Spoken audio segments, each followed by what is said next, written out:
up, y'all? I am your girl Candy, and today I have another friend with me, Queen Naija, and today together we are about to speak on it. So, ooh, I like that little speaker. I had already heard I can turn a shade tree into a money tree. First of all, I want to say thank you for coming to talk to me. Thank you for having me. I know you have so much going on with your album about to come out soon, so this is really cool that I get you to come on through. Now, I really hate that I didn't get to work with you before you finished this album. I know. But it's okay. Oh my goodness, somebody messaged me too and was like, that was you? It was me, we were talking. That was you? Oh my goodness. Yes, yeah. yes. Yeah, we have a deluxe, a whole deluxe. Okay. Well, we Yeah. definitely would have to get together in the future to work. I would love to. But I'm glad we have this chance to get to know each other now. Mm-hmm. Okay, so it's so many questions I have to ask because first of all, come on with 'em. you still are huge with the whole YouTube crowd, the YouTube audience. So it was kind of cool that, you know, I do my show to speak on it on YouTube. And so, of course, we had to ask everybody, like, okay, what do y'all think we should ask her? So they had so many questions. Oh, y'all asked the fans. Yes, we asked the Lord, fans. they be asking everything. We had to ask the fans so we can, you know, see what the people want to know. We got to speak to the people. Okay, so what was the first moment that you said, okay, I'm going to start doing YouTube? What happened? Okay. Man, what happened? I was in Detroit, Michigan. I was living in Southwest Detroit. Mm-hmm. And, hold on one second. There's like a hair caught the, thank you, because most people You just look at it and just let me talk. Okay. But I was living in Southwest Detroit, and I was kind of like going from job to job. Mm-hmm. And I was like on Section 8, and it was just like the place I was living in wasn't even, like, it was for seniors. Mm. Yeah, it was for seniors, and I had been like, before that, we had been like homeless, like wow. yeah. So we had got put in that place really quick from somebody who knew somebody, Mm-hmm. and at that time when I was living there, I was working a security job, and also Wait, you were security? yes. I'm sorry. I was watching cameras. Yeah, I know people always say it because I'm so little. But I was watching cameras and stuff like that. And basically, I was bouncing from job to job because it was like temp jobs. And I was working a driving job, too. I was driving all the new trucks. Mm-hmm. So, yeah, it just got, like, tired. I'm like, it has to be something else. I was just still struggling. Mm-hmm. And I remember me and my ex, we used to always go viral on, like, Facebook and stuff like that, our pictures. So, we kind of already had, like, a little, like, fan base. People, like, knew about us. And one day, our friend was, like, showed us another couple that had a YouTube channel, and you could see how much they was making on, like, Social Blade. And we was like, what? You can make that much from YouTube? And so, we was like, we ain't got nothing else to do. So, we just started using our phone and just recording all types of videos and pranks and stuff and challenges. And, yeah, it just went up from there. That's crazy. Now, a lot of people don't even understand, like, the type of audience that you could build from YouTube, right? So could you just give tell the people how many followers did you guys build up? I think before everything happened, I think we had got to like maybe I want to say 3 million. That's a lot. 3 million people following, and then of course I made my own channel because I need my own. And now, like, since then, I think I'm at 4, almost 5 million on my own. That's crazy. So you was getting crazy money. I mean, yeah, it changed my before whole life. even you got to the, like, your own music or whatever. Yes, it changed my whole life, and I thought it was like where I was supposed to stop. I was like, okay, guess I'm just be doing YouTube forever. And it was just like the bridge. Yeah, it was a bridge. Everything is like the beginning to the next thing. So let me ask you this, and this is a question from the people. Okay, no, it's fine. With you in your previous relationship and it's being open to the world, how did that affect you, you know, as far as like when you guys made the decision to break up? Because, like, I mean, I kind of understand, like, when you're on reality TV, for instance, or whatever, the world is so invested in your relationship. You know what I mean? Did that kind of, like, have any effect on what choices you guys made as far as like whether or not y'all was gonna break up or whatever? Back in Detroit, before me and Chris even started YouTube, it was a situation where I actually had left him. I actually was like about to divorce him and everything. Well, for me, we didn't agree. I just left, okay? Because for one, it was nothing to tell. Like, it was all over social media. It was public. It was embarrassing. So it's like, you know, after so many times of being embarrassing, like, it's just like, people was calling me stupid for saying. God. Yeah, so it's like, I just kind of, it didn't really affect, it did affect because people seen everything that was going on. As far as having making a decision based off of that, that's not. Yeah, it really didn't have an effect on it. So you just said, okay, it's time to go. I just gave it. You just gave it? Did you have your own page at that time? I was just starting my page, so it wasn't as big, but I knew it would be big. You just knew it would? Yeah, because, like, it was already a story. Like, you know, we might as well be all out with it now. Like, everybody knows. So it's like, people started following me, and, like, and then, I don't know, and then I released Medicine on here as audio, and then from there, it just took off. Yeah. You tell me you love me, but I ain't been feeling it lately. You say you love keeping me fly, but can't keep me from looking so crazy. Coming at 6 in the morning. Okay, well, now to jump to you, the voice, the music. A lot of people may or may not know that you auditioned for, was it American Idol? Yeah. Correct? I'm Queen B. I'm from Ypsilanti, Michigan. I came here because I didn't make it 2 years ago after I did audition, and I'm coming back 10 times stronger. Oh, baby, give me one more chance. Okay, so was that before or after? That was definitely before okay. YouTube. That was before everything. Like, I had just got out of high school, and, you know, I was like, am I going to go to college or am I going to try to pursue a singing career? Because, like, I think the auditions were around the same time that people were going to school, to college. I chose not to go because, one, couldn't afford it, and two, I just wanted to do singing. I feel like it was nothing for me to go to college for. I knew what I wanted to do. It was fun. Like, it was my first time on a plane, alone. Like, I never went on a plane, but at this time I had to be alone because I just turned 18, so, you know, my parents can go. Well, my mom couldn't go. But, like, it was super fun just getting to know different people. Like, it was nerve-wracking. You was going up against so many people. And, yeah, that can be stressful. I know a little bit of something about that. When you did the competition and when when everything was happening, what did it do to you when, okay, I decided not to go to college. I'm, going on American Idol. This could be my shot. But when you were eliminated, what did that do to you? Oh, it crushed my dreams. It crushed my dreams. I was just like, well, honestly, I was ready to go home anyway because something scary happened to me the day before I left. So I was up in my hotel room, crying because they broke us up into groups and sent groups home. I was in one of the groups that went home, so I was already an emotional wreck.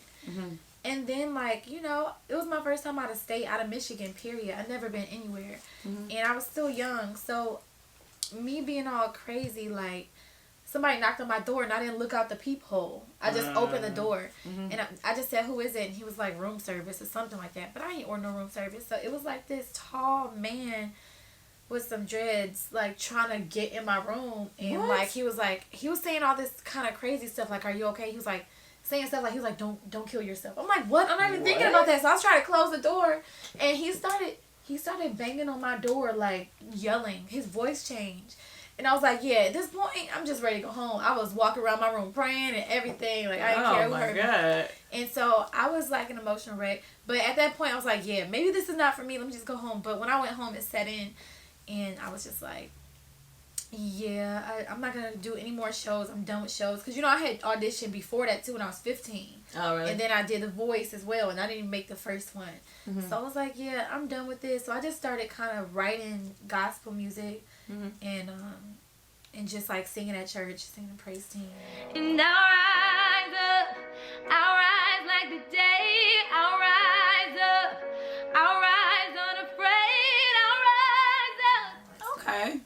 So, was there a possibility that you almost went down the gospel music path? Oh, definitely. I've struggled with that so like since I was young. Say, I know he's able. Yes, he is able. I know he's able. Yes, he is able. Because I grew up in church and stuff, and you know, when you sing R&B, they say Right. that's, you know, that's Right. secular music, and I just can't help it though. Like, I love gospel, but it's like I love telling stories in music that people can relate to as well. That's just real life, like, you know. Believe it or not, my grandfather was a bishop, and my grandmother, when our group Escape came out back a long time ago, my grandma used to be like, "You don't want to sing for the Lord?" Yeah, oh my goodness. Nice. It's like, yes, I do, but it's like I also like making this music too. So I was stuck in the middle for so long, and like even when I was like signing, I was scared. I'm like, okay, I'm not gonna go too far. I'm not gonna, cause you know, one day I want to make a gospel album, you know, cause I feel like my gift is from God and I should use it for Him. But you know, it's hard to not sing R&B, because I love R&B and I love the way it sounds, and I just I grew up also off of that too, like 70s to 90s. So Right. it's like after American Idol, like I said, my dreams was crushed. I was singing in church. Yeah, I didn't have no intentions of becoming a singer after that because I got pregnant.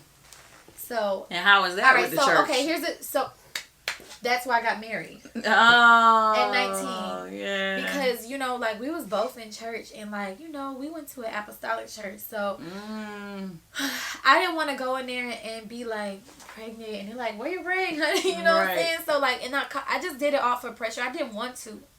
I didn't want to that young. I was scared. I didn't know how to be no wife, you know? And then I know once you, like, married to a man, it's like, you know, you gotta think about, like, you kind of got to follow the lead. Not all, like, you know. Well, you supposed to. Yeah, you got to follow the lead. And it's just like, I wasn't really ready for that. But we did it because we felt like it was the right thing to do. Was trying to make it right. I forgot the question. I just got sidetracked. My bad. No, like, what gave you strength to just go Oh, after to your go back. The breakup.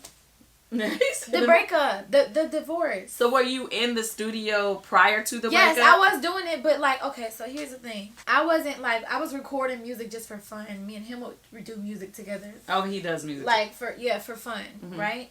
I never was like, oh, I'm gonna go far, because every time I try to do something by myself, it's kind of like he wouldn't really support it. But if it was with him, you know what I'm saying? Like, it was all good. Right. I didn't feel fully, like, supported in that area. So, and, you know, and I was always told never sign a label, never do this, never do that. So it was just out of my head. But, you know, when I wrote Medicine and made it, I was just like, I need something to let the steam off. I need something to, I don't know, express myself. And I went back to singing.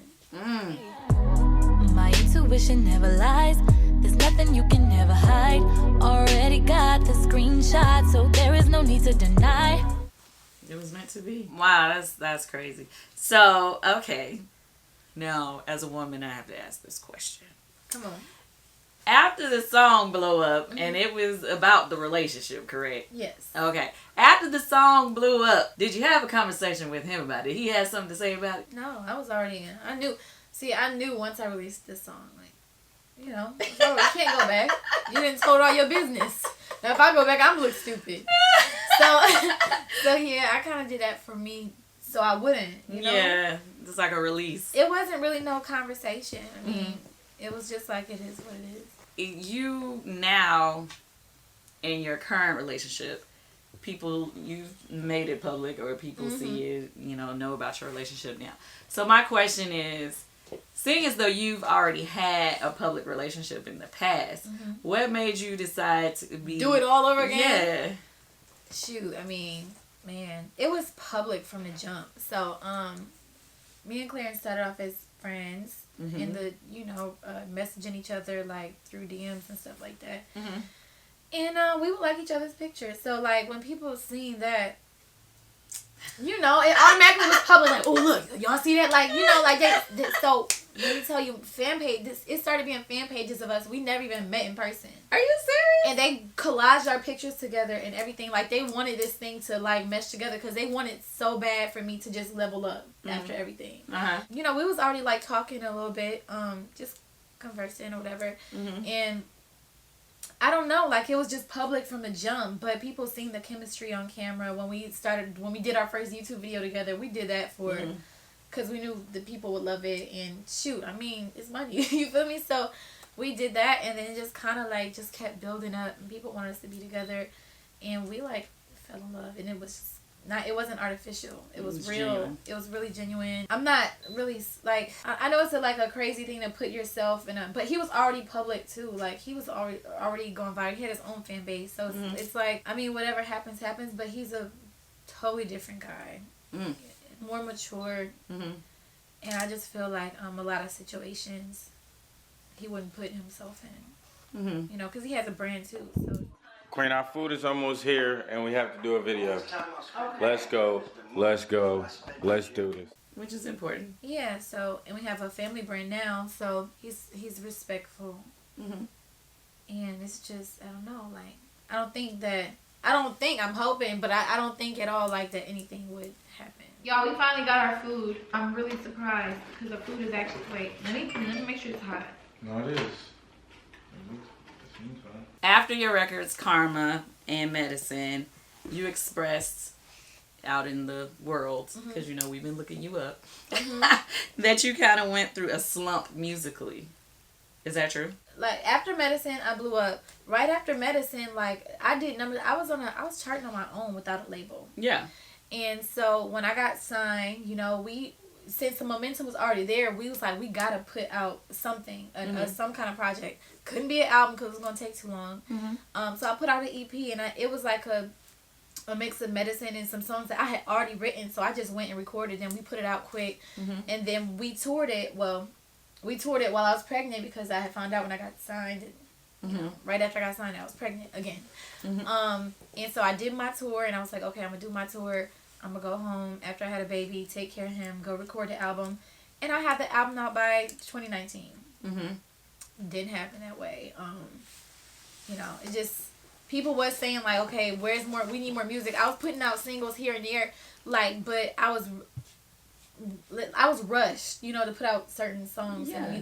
And, you know, a couple of them that I put out, I don't feel it was my best. I didn't like it. So I was like, you know what? I'm not doing this no more. I don't care how long people got to wait. I'm not putting out another rush song. Like, no, like, because it's not my best, you know? And then that can have an effect on, you know, my brand. So, yeah, that was just like after this. And people was like, where's the album? This and that. But I was just trying to explain to people that, like, this is not a regular, like, this is a debut. And I feel like every debut has to be classic. So I almost made like 3 albums. I made enough music to make 3 albums. Are you serious? Yes. Okay, so let me rewind back to something you were just saying. You found out after Medicine that you were pregnant again. I found out after I got signed that I was pregnant. I'm like, oh my God. So, like, okay, well, how did that, were you scared? Did you think that it was going to affect your career? Truthfully, I thought it was going to just add more to it. You did? Yeah, because it's a storyline. It's like, oh, now, yeah, it's a storyline.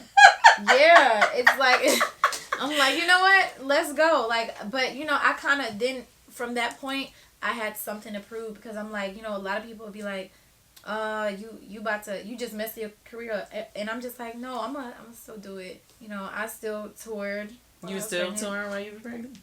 8 months. I did like I think it was like 24. How many cities was it, Lee? 37. 37. Wow. Oof.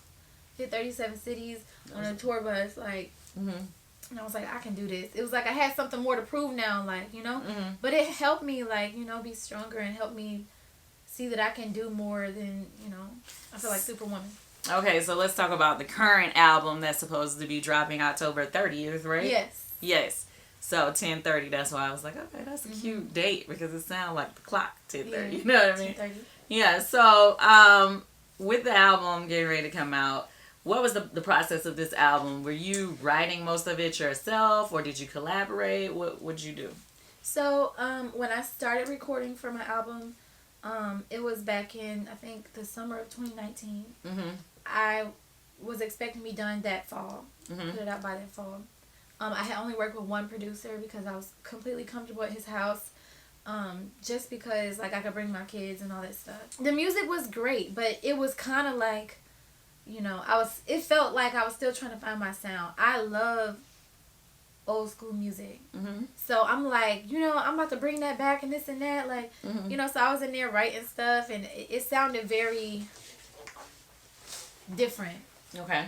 And I'm like, okay, I don't want it to be too different to the point where like the new, I still have to connect with the modern day people too, you know? Right.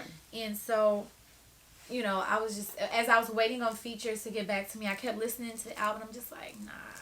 So Jeff Vaughn, I don't know if you know who he is, but he came over to Capitol Mm-hmm. and he wanted to specifically work with me. And he connected me with other producers that I wanted to connect with. And Mm-hmm. I started to expand my, I don't know, just my sound. And I seen that when I work with different people, I got different sounds. And then I finally got to a place where, so I recorded a whole album with the first producer, by the way. But when I finally got to a place where I'm like, okay, this is my sound. Mm-hmm. Like, I have a mix. It's like a nostalgic. Mm-hmm. So it's like, you know. Okay, new terms. Nostalgic. New Still, nostalgic. yeah, it still gives you that feeling, okay. you know, but it still gives you that nostalgic feeling, but it's still, like, up to date. Yeah, I mean, I would agree with you. Like, the songs that I've heard so far, I Thank definitely you. feel like it gave me a feel of, you know, really 90s of the time that, you know, our group was doing music or whatever as well. So I guess for me, that's why I loved it even more.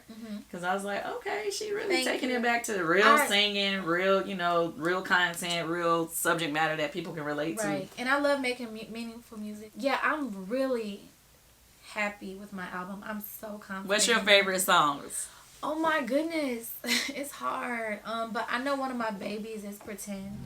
It's so hard to tell who's really here for me, who's really down for me, or who just down for the ride. Because I'm just like, it's what I'm talking about. I'm just talking about how like my heart is, I can't help how big my heart is, and like I can't help that like the people that hurt me, I just keep, I don't know, I just have this ability to keep loving people unconditionally. And you know, I've been called stupid for it.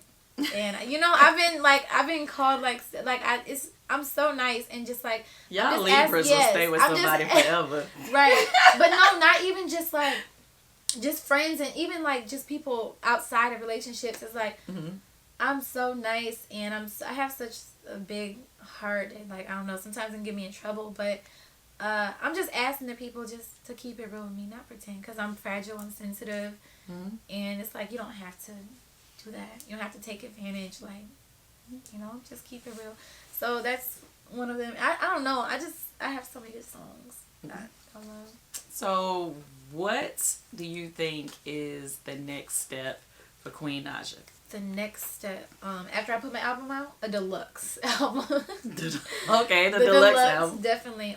And I definitely want to shoot. I don't know what this Corona stuff gonna do, but I definitely want to do another tour. I was supposed to tour with Jenny Aiko, but then, but then everything that would have been dope. Yeah, but you want to know something? I just feel like everything happened for a reason, because maybe I wasn't ready, and or maybe I wouldn't have finished my album. You know, but hopefully another tour in the works, and just some, I don't know, some more brand stuff. I want to like be a businesswoman too, you know, and I'm not really that. I'm just a creator, but I want to like dig into that. It will come. It will come. I just feel like, I mean, obviously, first of all, you are a creative. So a lot of times, people who are creatives, it's like they just need. I'm not good at business. But if you get the right team around you, with you having so many creative, great ideas, you get the right people around you that can help you take it to the next level. Yeah. So this is only the beginning. Yeah, this is the beginning. I feel like I'm starting fresh all over again. Like it's like how I was in 2018, it's like I have to gain that back, the momentum back. Yeah. So have you been, because I know before we started talking on the camera, you was like, oh, I'm going to start doing more on my YouTube again. So had you stopped doing so much on your YouTube? Yes, I have my own YouTube channel, and then I have the Royal Family, which is with me and Clarence and the kids. I never really stopped the Royal Family because that's our separate brand, and you know I can't just, that's selfish. But I did stop my own channel just because I felt like I was showing so much to people, and like it was just no surprises, and I was just like, a lot of times, you know, I speak like how I would speak to my friends on a regular, and it's misconstrued. The things that I say on camera, the things that, you know, just the things that I do, how I act, how goofy I am. Like, people just, like, I don't know. They wasn't taking me serious as an artist. So I was like, okay, let me stop YouTube and let me just work on my music and focus on that. What is the thing that you felt was most, you know, misconstrued or whatever, that you felt was like, the first thing off the top of your mind that you can think of that you saw that you was like, how do you take that way? Shoot. Are you talking about as far as YouTube or just in period? Well, you know, for you saying that you felt like by you showing stuff in your life that they misconstrued things. So I'm saying, what was something that you felt was misconstrued? Shoot. I mean, me speaking on my bullying experience when I was younger.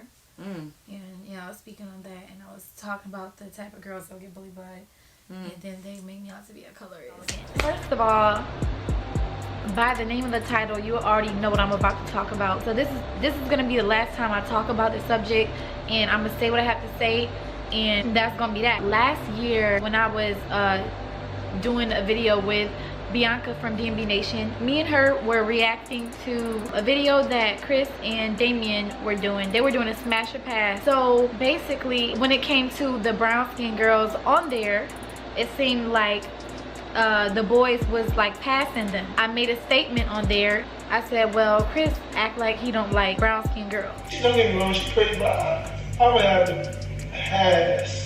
Cause Chris act like he don't like brown skin girls. I was already on the subject of brown skin girls. I didn't mean nothing wrong by it. Like, I didn't mean it in a bad way. I just simply meant brown skin girls. There's light skin girls, dark skin girls, brown skin girls. They all black. But that was actually a while back. I was actually on the other channel with my ex when I said that. And they took that and just like ran with it after I got signed. You know what? It's so funny because to me, I feel like, obviously, you know, I'm a bit older than you, but I feel like over times I've seen, you know, people, certain topics have definitely become a bigger situation where people have definitely been called out, where they may have just said something and it may not have came out right, and then they, you know, take and run with it. Since you brought up that situation, and I mean, I definitely feel like you were misunderstood. Yeah. Is that why you decided to name your album Misunderstood? That's honestly, I mean, that's just part of it. I feel like as a person, I'm just like misunderstood, like my humor and just like, I don't know, I can be awkward sometimes, but I can be awkward, but like people don't, maybe to other people like that, I don't know. Yeah, definitely what I said it wasn't even misconstrued, like it was twisted. People took and twisted what I said.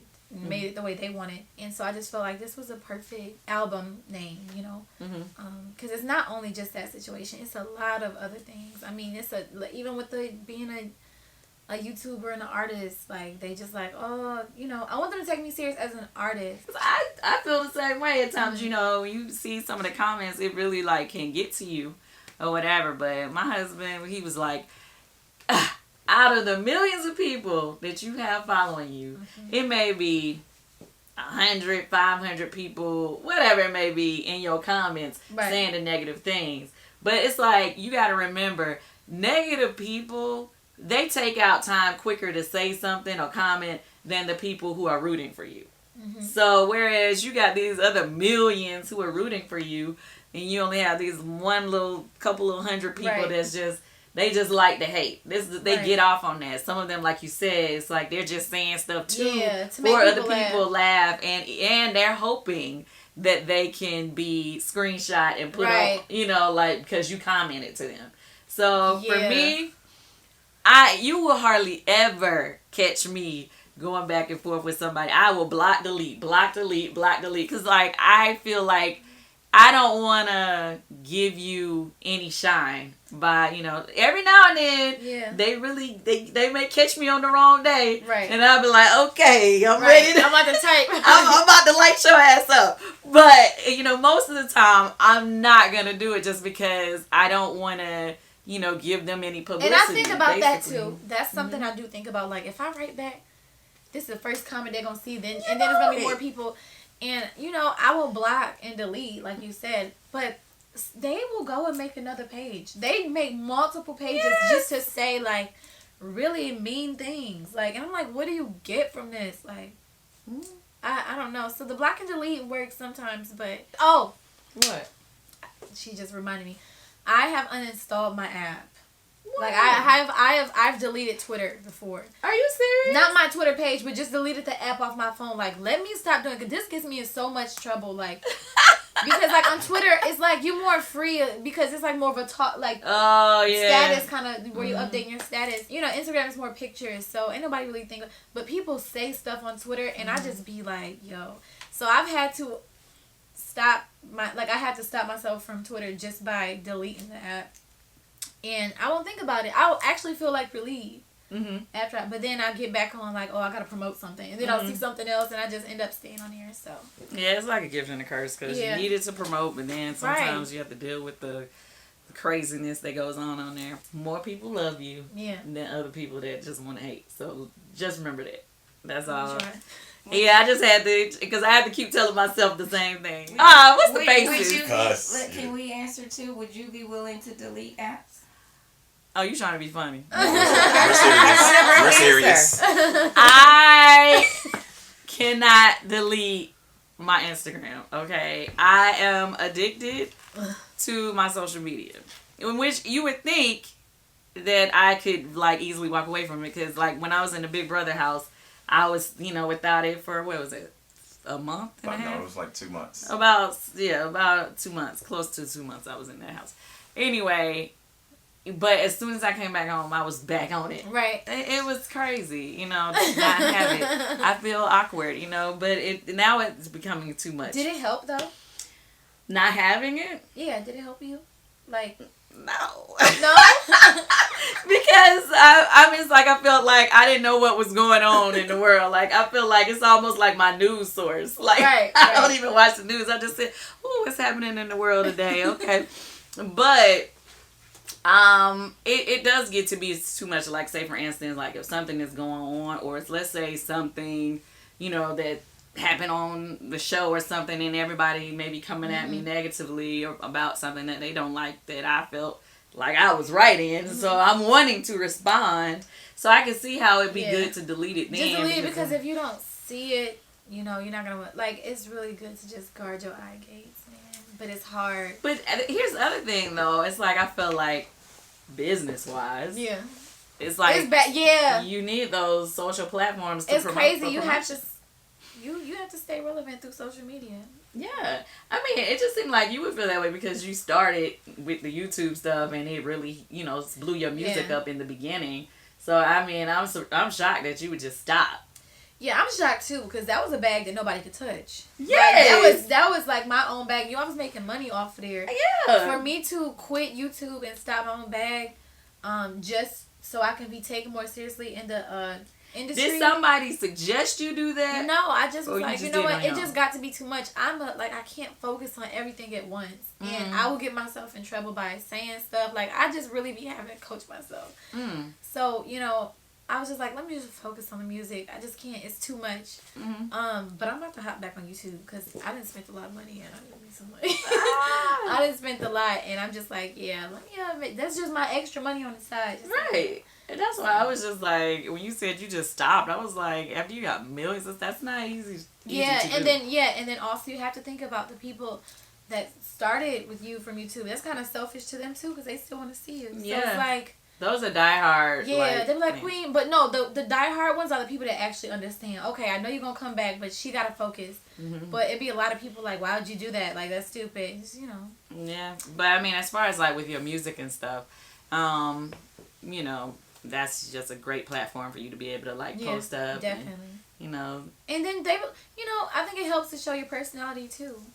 Like, when somebody drop an album, it's like they want to get to... If you just hear the music, if you actually know like how the person is, or like they make you laugh, or you're probably more likely to go like, oh, let me hear what you. Yeah, I'm definitely not as I guess big on YouTube as you have been, but I can only relate to the same thing like with reality TV. It's like people know you, they know your life, they feel like they know your kids, they know, you know what I'm saying, and so with that, it's like they almost feel like you're a part of their family or whatever. Yeah.